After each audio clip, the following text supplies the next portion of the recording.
एक शहर में एक चिड़ियाघर था। उस चिड़ियाघर में एक भालू, एक शेर रहते थे। दूर दूर से लोग शेर और भालू को देखने के लिए चिड़ियाघर आते थे। चिड़ियाघर के मालिक का नाम छोटू था। छोटू बहुत ही लालची स्वभाव का आदमी था। वह चिड़ियाघर में आने वाले हर व्यक्ति से एंट्री फीस लेता था, जिससे वह चिड़ियाघर से मोटी कमाई करता था। एक दिन की बात है, भालू बीमार हो गया। छोटू ने भालू का इलाज कराया, किंतु वह भालू को नहीं बचा सका। अब छोटू बहुत परेशान था, क्योंकि भालू के मर जाने के कारण चिड़ियाघर में आने वाले लोगों की संख्या में तेजी से कमी आ रही थी। छोटू ने सोचा कि अगर ऐसा ही चलता रहा तो एक दिन उसका चिड़ियाघर ही बंद हो जाएगा। छोटू ने आसपास के क्षेत्र में दूसरे भालू की तलाश की, किंतु चिड़ियाघर के लिए उसे कहीं कोई भालू नहीं मिला। छोटू दिन ब दिन और अधिक परेशान होने लगा। एक दिन छोटू के दिमाग में एक तरकीब सूझी। छोटू रमेश नाम के व्यक्ति के पास गया और उससे बोला, रमेश, क्या तुम भालू बनोगे? मैं तुम्हें इसके बदले बहुत सारा पैसा दूंगा।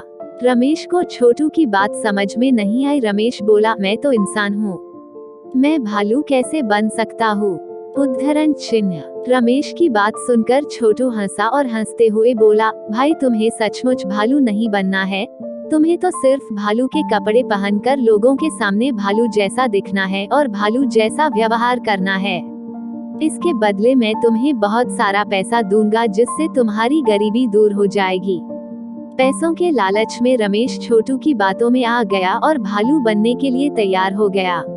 अब रमेश प्रतिदिन भालू के कपड़े पहनकर लोगों का मनोरंजन करता था और लोगों को यह लगता था कि यह असली भालू है, और चिड़ियाघर के इस भालू की ख्याति दूर दूर तक फैल गई और चिड़ियाघर आने वाले लोगों में तेजी से इजाफा होने लगा। इस प्रकार छोटू और रमेश मिलकर मोटी रकम कमाने लगे। एक दिन भालू शेर के पिंजरे के ऊपर खड़ा होकर लोगों का मनोरंजन कर रहा था। तभी पिंजरे की छत टूट गई और भालू शेर के सामने जा गिरा। भालू बने रमेश को लगा कि अब शेर उसे खा जाएगा। डर के कारण रमेश रोने लगा। भालू बना रमेश जब रो रहा था तो उसके रोने की आवाज बिल्कुल इंसानों जैसी थी। तभी शेर भालू के पास आया और उसके कान में बोला, रमेश, तुम इस तरह रोओगे तो लोगों को समझ में आ जाएगा कि तुम भालू नहीं इंसान हो।